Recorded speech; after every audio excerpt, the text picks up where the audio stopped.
Look around. You can find cars like these on AutoTrader, like that car riding your tail. Or if you're tailgating right now, all those cars doubling as kitchens and living rooms are on AutoTrader too. Are you working out and listening to this ad at the same time? Well, multitasking pro, cars like the ones in the gym parking lot are for sale on AutoTrader. New cars, used cars, electric cars, maybe even flying cars. Okay, no flying cars, but as soon as they get invented, they'll be on AutoTrader. Just you wait. AutoTrader. Today's episode is about women in baseball. I sat down with author Al Lautenschlager to talk about his new book, Leveling the Playing Field, Women Breaking Barriers in Major League Baseball Coaching and Leadership.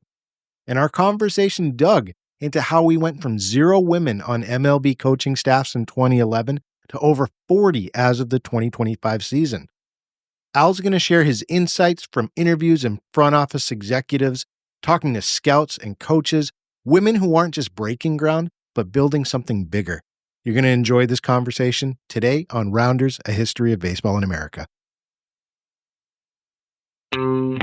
Hey, baseball fans. Welcome to Rounders, your baseball history podcast. I'm your host, Jeff Lambert. Get ready to step into the time machine with us, and we're not just talking stats and scores. We're digging into the heart and soul of the players, teams, and countries that have made this a global sport. From the underdog stories to those jaw-dropping moments, Rounders is your front seat to the epic journey of baseball.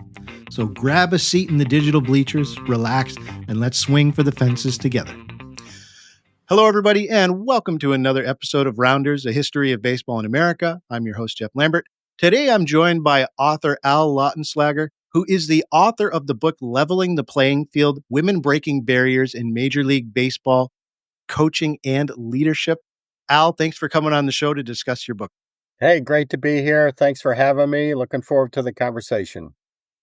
Now, before we jump into the book, I see you're wearing your Cincinnati Reds gear. Always excited to talk about the roots of your love for baseball. Can you tell us a little bit about how you came to love the game, where your roots for becoming a Cincinnati Reds fan started? Oh, yeah. Well, first of all, I was born and raised in Cincinnati, Ohio. And at the age of 8, I went to my first baseball game with my dad at Crosley Field. Some people may know that, some people may not. The Reds are playing in a stadium that are 2 generations after that. So I went to my first game, fell in love, played the game. My dad was a baseball coach, so it was ingrained in me from the age of 8 on up to today. And I followed it. I've been to, when I lived in Cincinnati, I've been to hundreds of games, literally in the same year, and just have lived and died it ever since. And when I retired and got out of the business world, I said, it's time to write books about my passion of baseball. And I've done that. And we're here to talk about one of them in particular. You wrote a book about how women are making more and more inroads into taking part in professional baseball, particularly Major League Baseball. What was your inspiration for deciding to write a book on this topic? I had seen an announcement one day in the media of a woman, a female coach in the MLB doing some player development work at one of the Dominican camps, actually.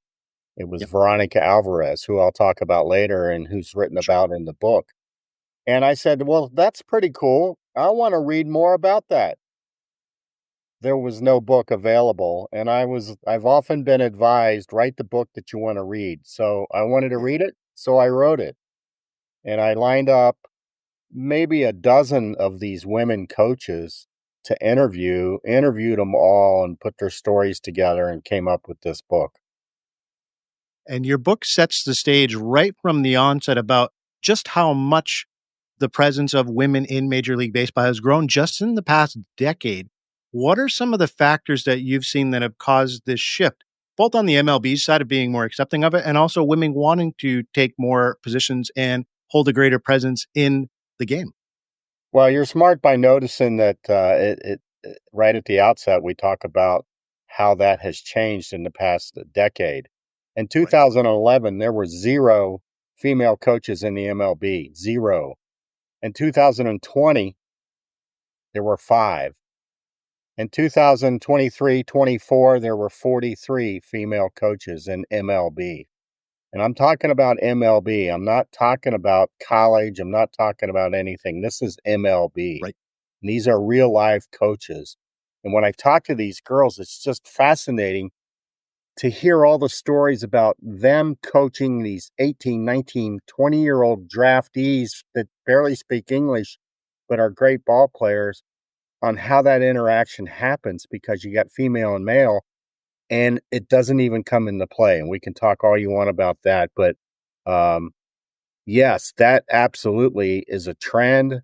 It's happening still this year. I don't know the number for 2025, but it's going to be close to last year. There's been some shuffling going on, some promotions going on. One of the more talked about ones was Alyssa Nacken, who coached for the Giants. She was the first on-field coach in uniform that coached first base in a major league game. She just got promoted to director of player development for the Cleveland Guardians. So those kinds of things happen, and changes are happening, and that's helping increase the visibility of women, and there are just more coming. You add to that the whole media supporting it, because anytime somebody does something once or unusual, the media is going to cover it. So they've been pretty good about covering the cultural movements.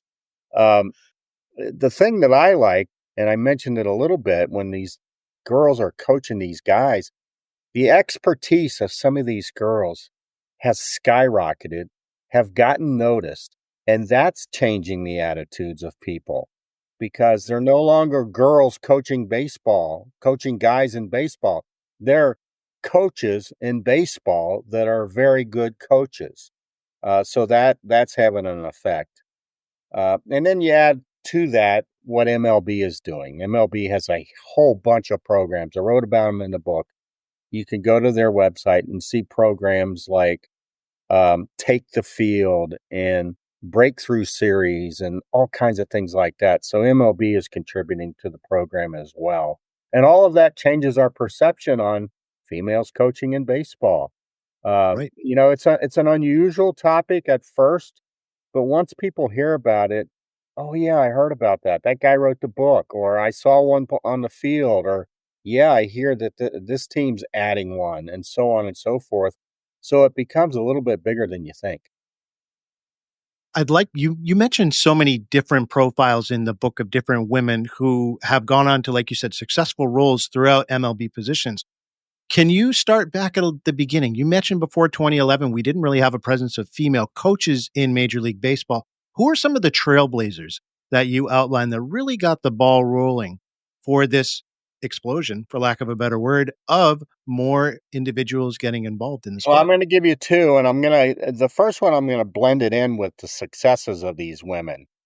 She wasn't necessarily one of the first, but she's a trailblazer, no question about it. And that's Kayla Baptista. Kayla was a coach for the Texas Rangers. And I say was because she just got promoted a month ago to become a professional scout for the Pittsburgh Pirates. Wow. So that's why I say these girls are moving around like men, like coaches, like players, and it's fascinating to watch. Yeah. Kayla was 22 years old, had a college softball career, got injured, got into coaching, played for University of North Carolina. Did some kind of on-field interview, is what she told me, for the Rangers, and it was more or less you going through drills and things like that, and she passed and was noticed and was offered a job as a development coach, working mostly with rookie league players when they come out to Arizona, and she ended up getting a World Series ring. So here's one of these girls that are 22 years old that ends up with a World Series ring, and she grew up in Yeah. Rhode Island, so she's a diehard Boston Red Sox fan, There and we her go. parents are season ticket holders, and that's where she really got her first interest in baseball.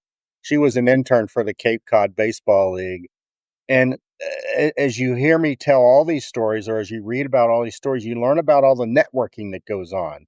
She was spotted by a scout from another team, and so on and so forth, and got over to Texas Rangers on-field interview, and that's how all that stuff happens. So Kayla is one of my preeminent coaches that I like to talk about because she's got a World Series ring, and I got a picture of her Yeah, with her World Series ring, and that's that's great. pretty cool. And now she's doing professional scouting, and I have written a book on scouting, but it's not been published. It's sitting on a publisher's bookshelf right now. And it's fascinating to look at the different levels of scouting. And she's at the top right now, coming from a developmental role with the Texas Rangers. So Mhm. that's Caleb Baptista. And her story in the book is first and is very, very good. Right. The And your second second, person that I like to talk about is Veronica Alvarez. If you look up anything online about women coaches in baseball, you're going to see her name pop up first and foremost. She was one of the first ones. She was very successful playing for Team USA. She was very successful coaching for Team USA. She got noticed by the Oakland Athletics at the time, now the Athletics, and she runs their Dominican player development program uh, at a very high level. She's also just been promoted to ambassador for MLB. So she's the preeminent female coach. She's the ambassador for MLB women baseball or female baseball. So she's very well known. She's a player development coordinator. And the thing that I like about Veronica, besides her profile and her presence and her knowledge and her passion, she and I had a conversation one day, and I said, Veronica, I feel like I'm too late with this book. Now, this is a year ago because the publishing process takes a long time, and this book just sure. came out in February. Um, I said, I feel like I'm too late because I know we're at 43, but I'm seeing it pop up in the news. I'm seeing it become not a big deal because people quit talking about the gender side of it because these girls are so good. And I said, I feel like I'm too late. She says, the day that we get to the point where we quit talking about female coaches in baseball and we just start talking about coaches, we will have accomplished something. And she does a lot of work with developmental leagues and programs about her why, WHY. And her why is to promote females in baseball of all kinds, all ages, all types, all kinds of leagues and programs. So Veronica Alvarez is a name to take note of in the female coaching world. So this isn't a matter of, in your research and in your interviews with a lot of these female scouts, coaches, individuals in Major League Baseball, this is not a matter of equity. This is a matter of talent, correct? I asked every single one of them, did gender equity come up when you were hired? And all of them said, at first it did, but it goes away pretty fast. Um, Taylor Jackson, who coaches for the Reds, for the Dayton Tortugas, which is a single A team in Florida, Yep. she told me that one of the gender challenges was the female locker room was in the in left field, and she couldn't fraternize with all the other male coaches where they talk about strategies and batters and hitters and teams and things like that. So that did come up, but every one of them said gender issues came up at first, but they go away. And then I said, do they come up with the players? And they said no, almost unequivocally, because every single player, all they care about is getting to the next level, getting to the big Mm. leagues, Yes. developing to the point where they can play with the big guys. And if somebody's going to help them do that, they're all for it. And they Right. respect coaching at that level. And I heard a lot of that coming from these women. Baseball is the great meritocracy. I wanted to make sure we touched on that this is a matter of talent. So thank you for clarifying that in terms of who we're discussing here. I also wanted to ask you too, Al, you make the case in the book that gender equality is good for the future of baseball. Can you outline a little bit more about why you believe that is the case? You've heard me talk like a broken record about the expertise that some of these women have. Yep. And I think when you bring in other angles, other perspectives, other pieces of knowledge, that's only going to improve the sport. It's just like bringing in another male coach. You're getting a different perspective. So when these women can inject their perspective, that's going to do nothing but help the sport. Um, I keep talking about all the coaches, but keep in mind that, and the book covers this because I talk about leadership in MLB. All of this applies to front office positions too. Kim Eng started it all when she was assistant general manager and then general manager for the Miami Marlins, and she's Correct. now Yep. out of that. Um, but these front office women, and there's probably 4 or 5 that I talk about in the book that are COOs, CEOs, CFOs, chief legal representative. These are big names. These are women doing jobs that we typically thought of as men in the past. So yeah, that's only going to help the sport because you got more people. It increases the talent pool. I know it sounds generalized, but that's exactly the case. Yes, agreed. What is Major League Baseball doing to promote more gender inclusivity? If you go to the MLB website, you'll see a whole bunch of programs, and I tapped a lot of them in the book. Yep. The first thing is they're hiring more women, and they're talking about it when they do. Right. I'm okay with that to a point. It's not just because they hired a woman, but they're getting good coaches, so they talk about that. Um, they've got a very organized, very structured diversity pipeline program, and it's called that right on their website. Now, with all this politics about DEI, I don't know what's going on at that point with it. I'll leave that to the reader. They've got programs like Take the Field, which helps women for coaching, player development, scouting. Um, they do a whole bunch of programs in Women in Baseball Week. They used to have a chief equity officer, Billy Bean, who has since passed away, but I think his efforts are still being continued in a big way. The other thing is you'll see a lot of support in youth and college programs. Now, I mentioned college. I want to make one thing very clear. Every single one of these women that I talk to, everything that I talk about women coaching in MLB, I'm talking about baseball. I'm not talking about softball. If you mention softball to these women, it's taboo. I mean, the hair on the back of their neck stands up. They said, no, thank you. It's baseball, and they're Yep. diehard. Some of them started playing with the guys in Little League, and they started beating the guys in Little League, and that just propelled them to where they're at today. Sure, they Sure. had to go through some college softball programs, but more and more colleges now are adapting women into their hardball programs. If we have any listeners, and I'm sure we do, who are women who are interested in possibly getting more involved in taking front office on field jobs in professional baseball, are there any tips or advice that you would have for them to be able to begin that journey? Every single girl that or person that I talked to in the book said, "Go after it." I know that sounds like common sense, but if you have a desire, pursue it. I got a call the other day from the Milwaukee Brewers looking for a video intern. That's a perfect entry level position for these Yeah. coaches. They've been video interns, they've been data analytic people, they've done all kinds of things just to get noticed, just to get involved in the game because it grows fast. I was shocked when I heard of all the changes that happened with the girls that I've interviewed already. Yeah. And that's just the nature of baseball. So the tips are network, approach the teams. Most teams are pretty approachable.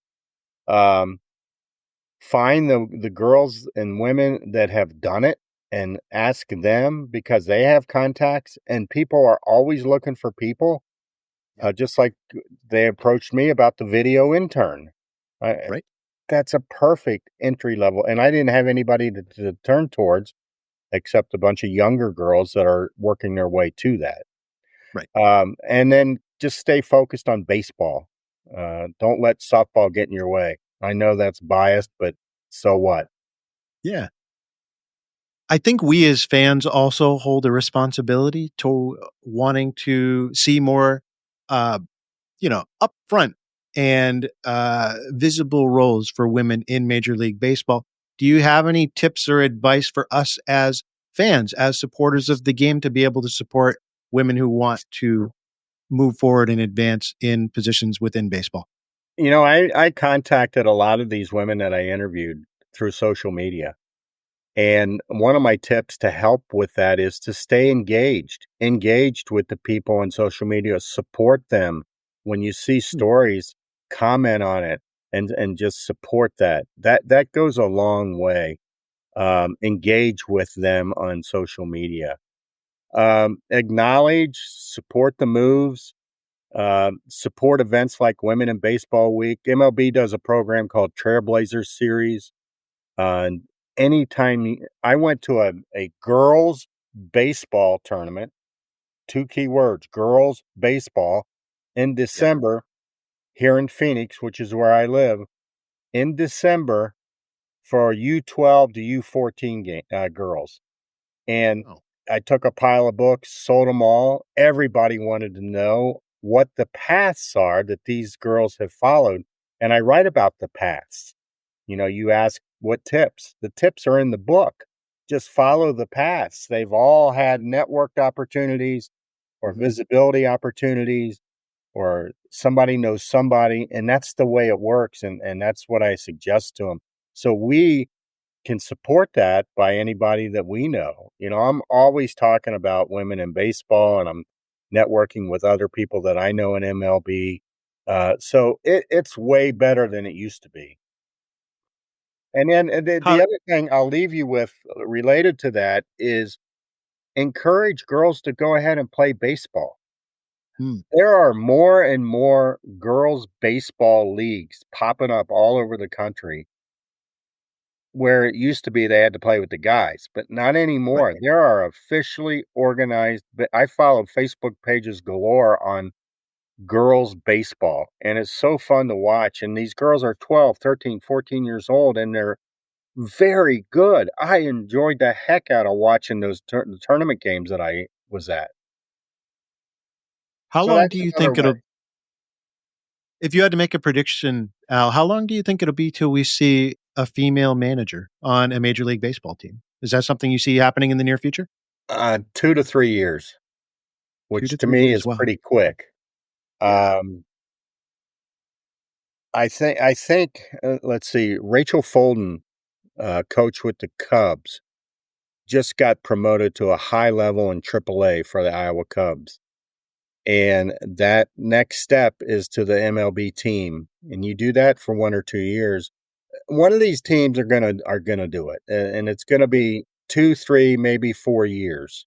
It's coming, and it's coming fast, especially with all this talk about, diversity and equity and inclusion, and the other thing is it's happening in other sports. Paul Tagliabue today Roger Goodall today made an announcement about, supporting, equity in hiring NFL coaches. And so you hear that. You hear about the first person that becomes a head coach in the NHL that just happened this year, and things like that.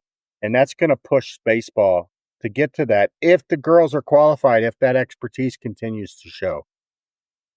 I'm putting you on the spot a little bit with this next question, Al, but are there any names that come to mind of up and coming female coaches, scouts, front office executives that our listeners could follow on social, show support to as they grow in this profession? Rachel Folden, Okay. Rachel Balkovec, Balkovec, and Amanda Kamikona. She works for the Cleveland Guardians. Kamekona, Amanda. She's very active on social media and she's doing all kinds of things. And they show their personal side too. And that's okay because we're all human. I show my personal side. But those are three names. Alyssa Nacken was the first one, but she's now almost above these women and untouchable. I hate to say that. There's a chapter in her in the book, but I never did get an interview with her. Um, so that's one to watch as well. Uh, Kayla Baptista, the one that got promoted to become a scout, will be around and she's going to go somewhere. She told me in our first interview that her initial goal was to become a manager of a baseball team, just like you just There you go. asked. Yeah. So she's got that in front of her, taking different paths. The paths are evolving, but that will happen. Al, where can people pick up a copy of your book and learn more about the increasing role of women in Major League Baseball? Any place that they buy books, commonly it's Amazon, Barnes and Noble, Barnes and Noble stores. Many of them distribute it. You can always order it, but Amazon's real easy to use. Yep. Not a problem. If somebody gets into a jam, they can contact me at my website. My website is alwritesbaseball.com, all together. alwritesbaseball.com. And you can go on there and see my other baseball books, my other non-baseball books, some good special reports on the future of women in baseball, how to promote gender equity activities and things like that. So anywhere that they normally buy books. And I always Now, recommend that they buy 3 in case they lose 2. there you go. That's great advice. I agree. I'm just kidding. Al, talk to us a little bit about you have this book finished. You've written 3 others besides this one related to baseball, many more too, I know, in the marketing world and Sure. other disciplines. Do you have any projects you're working on right now that we can look forward to in the future? I do, as a matter of fact. Leveling the Playing Field, the book that we're talking about today, came out the first week of February. The next book is called Cincinnati Soul. Let's see. I think I've got a copy right here. Cincinnati Soul. Of course, it's backwards on the lens. It's about an in-depth review of the Cincinnati Tigers, Cincinnati Cuban Stars, and other Negro League baseball in Cincinnati. That book comes out June 10th. It's already printed. Obviously, I've got a copy in my hand, a pre-release copy. It's going to be stocked at the Negro Leagues Baseball Museum in Kansas City. Bob Kendrick, the president of that organization, wrote the foreword for this book.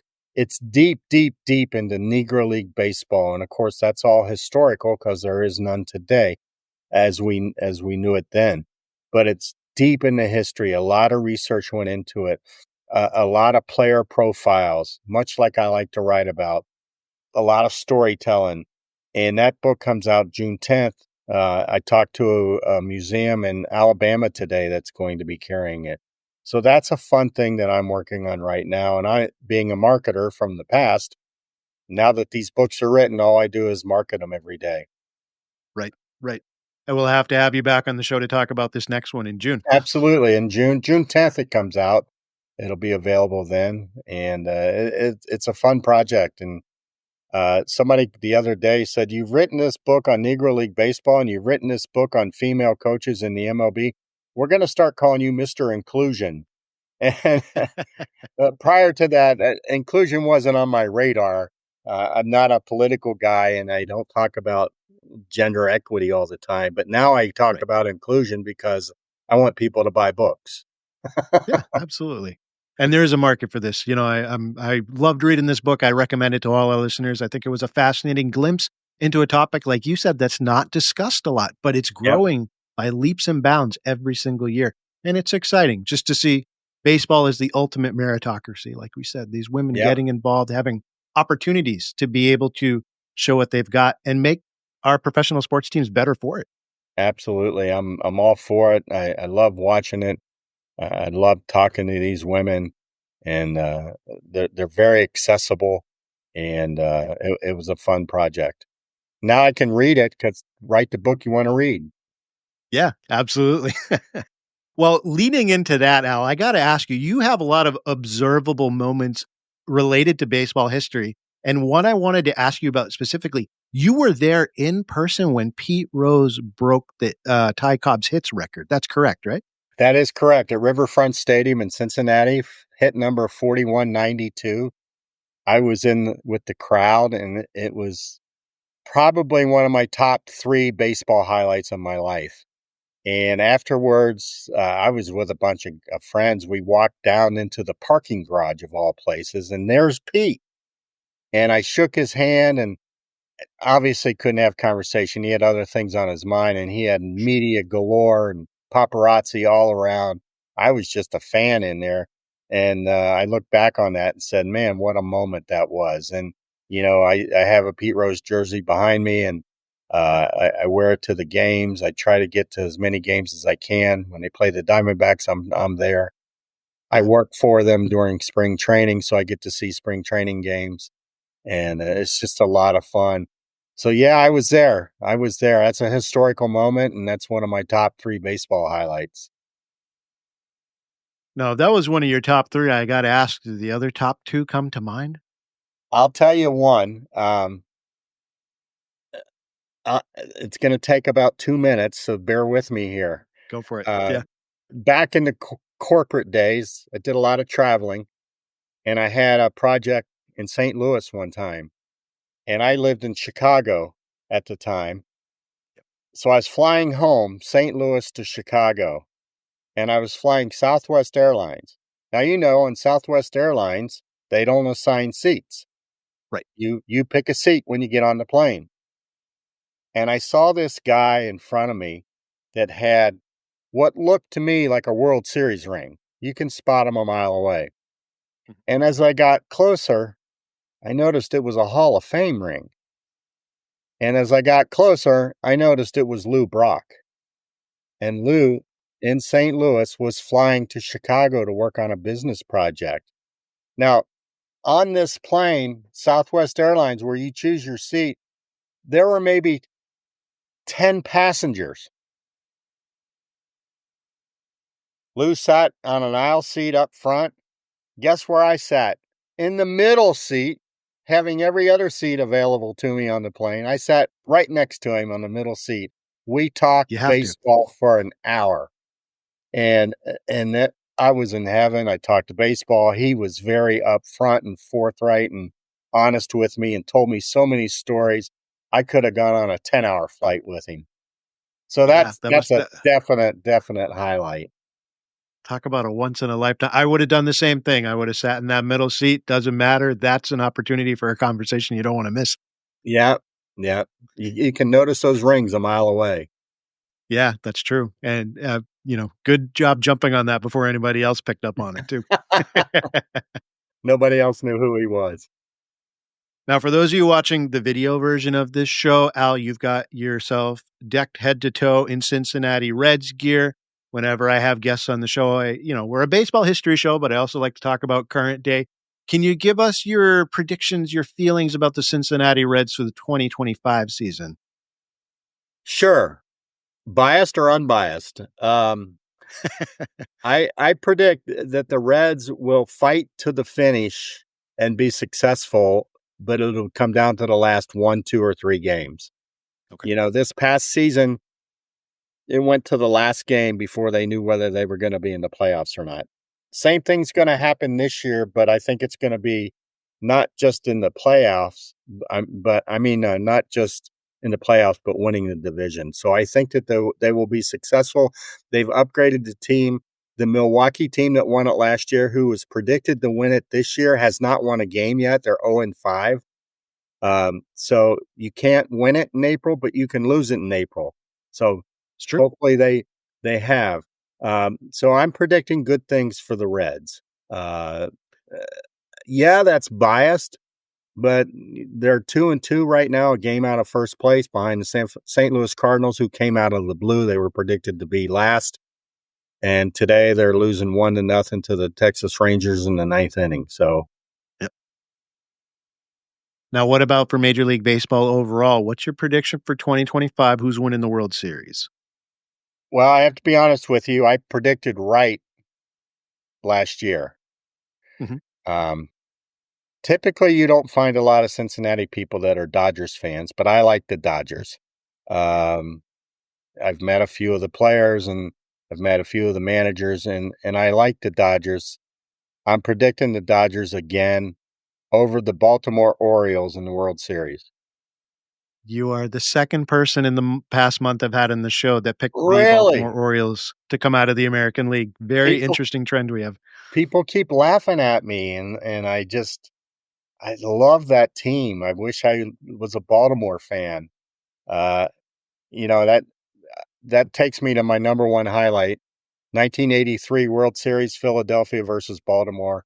I drove 12 hours from Dayton, Ohio to Philadelphia to watch that game and drove 12 hours back, all in the same time period. So that was a baseball highlight. Anyway, Orioles, I like that team. You heard it here first, folks. We've got the baseball experts, the authors here picking the Orioles. Put it all on Baltimore this year. I think we see something happening. So, Al, We'll thanks. revisit. We'll revisit in October. Yeah, we're going to have to mark that. We'll see how they're doing in June when we have you back on the show. Okay, good deal. Remind me. Absolutely. Folks, the book is Leveling the Playing Field. Make sure you pick up your copy today. I'll include links in the show notes to make it easy for you. Al, thank you so much for stopping by. My pleasure. Thank you. Good luck to everybody, and play ball.